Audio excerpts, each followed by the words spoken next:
මීට පෙර ලොවීනාහිදී ගල්කිස්ස මහා හෝටලයේ පෞරාණික බිත්ති අතරින් නැසින මුහුදු රළහඬ මැටිල්ඩාව යලිත් ඒ අතීතයේ රහස් දොරටු අසලට රැගෙන යයි.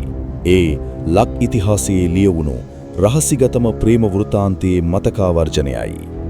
1805 වසරේදී මෙරටට පය තබන බ්‍රිතාන්‍ය ආණ්ඩුකාර සර් තෝමස් මේට්ලන්ඩ් දඩි පාලකයෙකු ලෙස පෙනී සිටියද ඔහුගේ හදවත ගැඹුරු තනිකමකින් පෙළුණි. කොළඹ කොටුවේ පීඩාකාරී පරිසරයේ ප්‍රතික්ෂේප කළ ඔහු දකුණු වෙරළ තීරයේ වනගහනයෙන් පිරි ගල්කිස්ස බිම තෝරාගත්තේ ලෝකයෙන් සැගවුණු තම සිහින මන්දිරයේ ඉදිකිරීමටයි. එහෙත් එම මන්දිරයේ අත්තිවාරම් ලෙයින් සහ දහඩියෙන් නිදිවෙද්දී පෙරහඬ රාවදුන් එක් අඳුරු රාත්‍රියක පන්දම් එළියෙන් බැබළුණු ලොවීනාගේ නර්තනය මේට්ලන්ඩ්ගේ මුළු ලෝකයම උඩුවිට කුරු කළේය. ඇය සමාජයේ විසින් කොන් කළ රොබී කුලයේ තරුණියක වුවද ඇගේ සිරුරේ නම්‍යශීලී බවත් දැස්වල තිබූ අභිමානයත් හමුවේ මේ බලගතු ඉංග්‍රීසි පාලකයා මොහොතකින් නිරායුධ විය. අධිරාජ්‍යයේ කීර්තියට සහ නීතියට බියෙන් ඔවුන් සිය ආදරය ලෝකයට රහසක් ලෙස තැබූහ. වෙරළේ හුදෙකලා ගල්තලාවන් මත මීදුම පිරුණු සැඳෑවන්හි ඔවුන් රහසින් මුණගැසුණි. මේට්ලන්ඩ් ඇයට ඉංග්‍රීසි රාජකීය තෑගි රැගෙනෙද්දී ලොවීනා ඒ වෙනුවට ඔහුට පිදුවේ මේ දිවයිනේ සුවඳ පිරුණු වනමල් සහ ඇගේ අව්‍යාජ ආදරය පමණි. කුලවාදයේ අඳුරත් අධිරාජ්‍යයේ බලයත් මැද මූදු වූ ඒ අසම්මත ප්‍රේමයේ ඊළඟ පරිච්ඡේදය මේයි.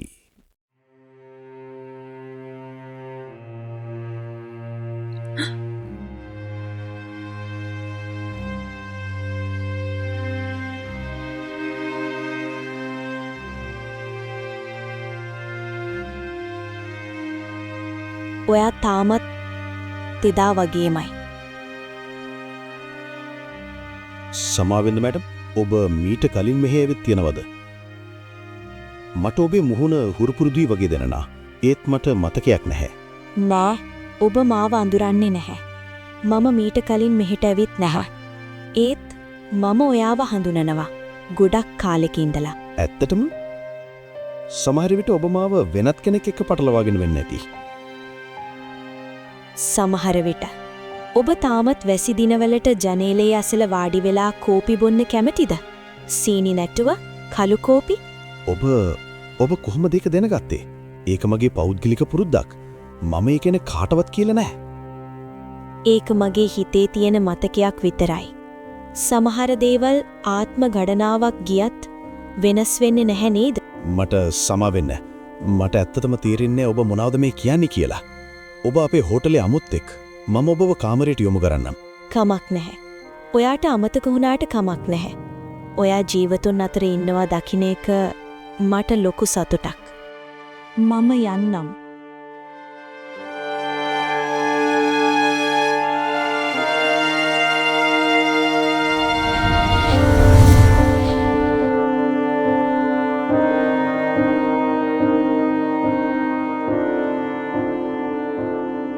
මේට්ලන්ඩ් ඇයට රන් රිදී මුතු මැණික් සහ විදේශීය ත්‍යාගි භෝග රැගෙන ආවිය.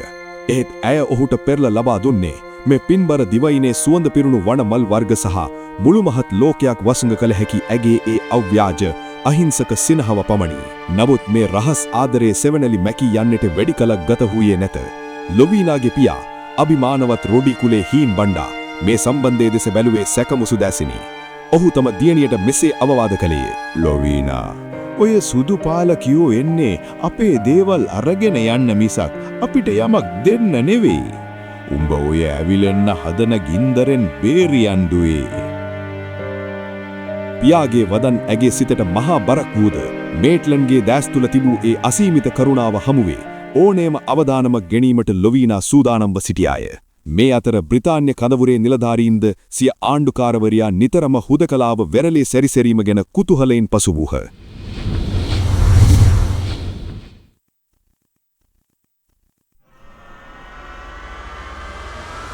පාදක දිනෙන් දින වැඩි වෙද්දී මේට්ලන්ඩ් සිය ඉංජිනේරු දැනුම භාවිතා කර මහා රහසිගත සැලසුමක් දියත් කළේය.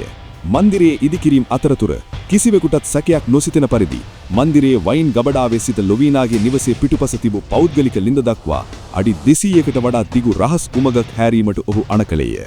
මෙය ඊටමත් රහසිගතව සිදු වූවක් වන අතර වැඩකරුවන්ට පවා පවසා තිබුණේ මෙය මන්දිරයට පිරිසිදු ජලය ලබා ගැනීම සඳහා කරන ලද විශේෂ වාරි පද්ධතියක් බවයි. රාත්‍රී කාලයේදී පන්දම් එළියෙන් තෙතමණිය සහ දහඩිය සුවඳ මද හැරූ ඒ උමග තුල ඔවුන්ගේ රහසිගත ලෝකයේ ගොඩනැගිමින් තිබුණි. ඒ උමග හුදෙක් ගල් සහ පස් වලින් නිම වූ මාවතක් නොවේ. ಜಾති කුල මල ભેදවලින් ඔබ්බට ගිය සැබෑ ප්‍රේමයක රහස් දොරටුවක් බඳු විය.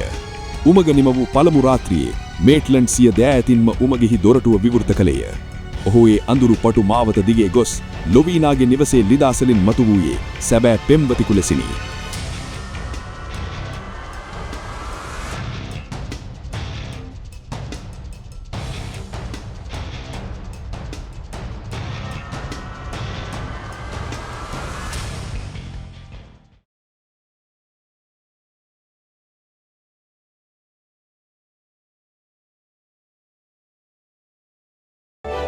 ඔබත් අදම ෆොක්ස් ෆැමිලි එකට එකතු වෙන්න. මේ ගමන මගහැර ගන්න එපා. ලොවීනා මම කිව්වා නේද මම එනවා කියලා. ඔබ හැට්ටටම ආවා. මම හිතුවේ ඔබේ මහා මන්දිරයේ සුව පහසු අතහැරලා මේ වගේ අඳුරුපටු මාවතක එන එකක් නැහැ කියලා. මේ අඩි 200 මට දැනුනේ සැතපුම් දහස් ගණනක් වගේ ලොවීනා. ඒත් උමග ඇතුලේ තියෙන අඳුරට වඩා ඔබව නොදක ඉන්න එක මට ලොකු බයක් වුණා. මගේ පියා හැම වෙලේම කියන්නේ ඔබලා එන්නේ අපේ දේවල් අරගෙන යන්න කියලා. ඒත් ඔබ මේ කරපු දේ මට හිතා ගන්නවත් බැහැ. ලොවීනා දැන් මේ ලෝකයේ කිසිම බලවේගයකට අපේ මුණ ගැසීම් නවත්වන්න බෑ. මම අද ඔබට දෙන්න අලුත් වනමල් නෙලා ගත්තේ නැහැ. මම හිතුවේ නැහැ ඔබ අද මෙයි කියලා. මට මල් ඕනේ නැහැ ලොවීනා. ඒ වෙනුවට මට ඔයාගේ සිනාහව විතරක් දෙන්න. මේ අඳුරේ අපිව කවුරුත් දකින්නේ නැහැ. ඒ තාත්තට මේ රහස දැනගන්න ලැබුණොත් බය වෙන්න එපා. මේක මගේ මන්දිරයේ බිත්ති අතරත් මේ පස් යටත් සදහටම රහසක් වෙලා තියෙයි.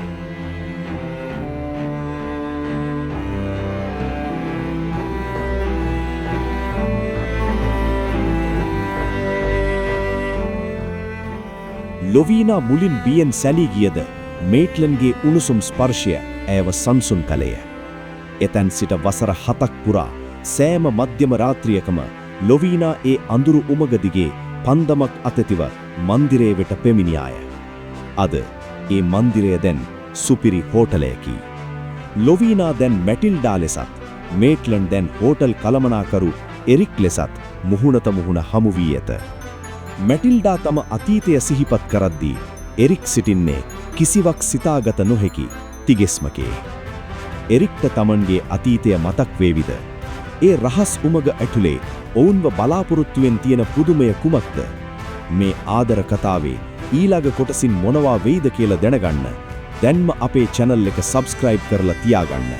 bell icon එක click කරන්න අමතක කරන්න එපා.